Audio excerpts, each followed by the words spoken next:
Kaibigan, welcome back. Nag-iisip ba kayo, nagtataka ba kayo, may mga katanungan ba kayo tungkol sa mga bulate? Paano sila nakakasurvive sa tuwing darating ang winter?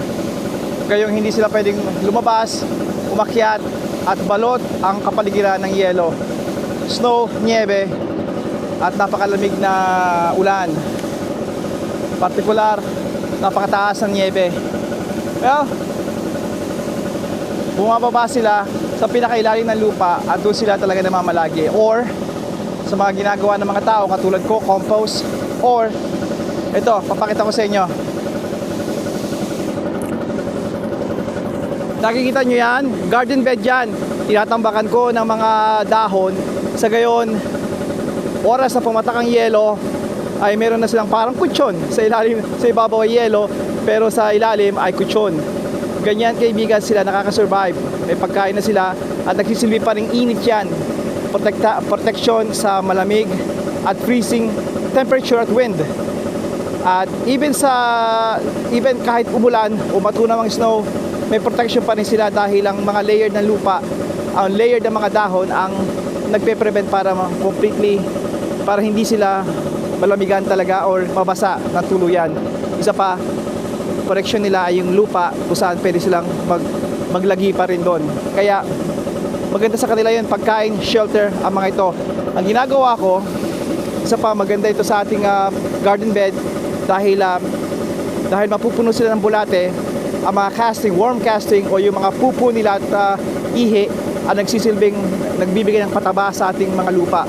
Kaya sa oras ng taniman, tagsibol, napakasustansya na ng inyong hardin.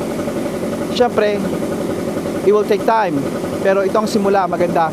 Kaya itong mga to, ilalagay ko sa tagiliran ng bahay ko sa may garden bed.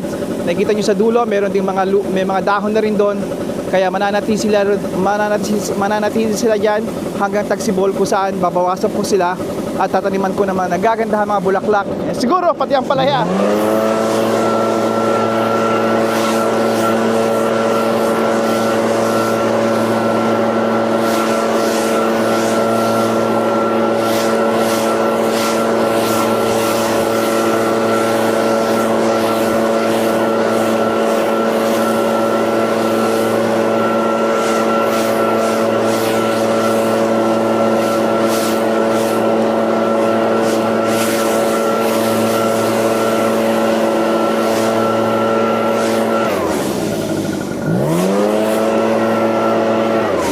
Pupuno sila.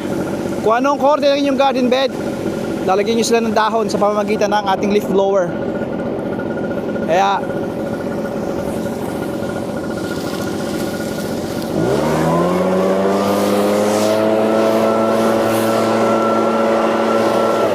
ayan sila.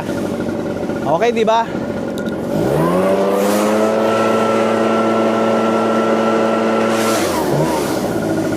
Lalagyan natin yan. Dito pa, marami pa akong dahon. O, nagigigat na idea. Magkakaroon sila. Meron na rin sa ilalim ng cedar.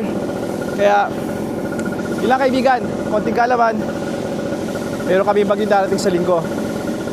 Same time, natutuwa ako. Magkikita na naman kami ni Mother Nature. At again, may kwento ko na yon. Personal. Medyo personal sa akin si Mother Nature dahil nung kabataan ko, pinahirapan niya ako. Pero heto ako ngayon at patuloy na hinahamon siya at sineselebrate ang pagdating niya. Alaala nung kabataan ko kung naging malupit siya sa akin. At heto ako ngayon, malakas pa rin. Kaibigan, hanggang sa muli, padayon.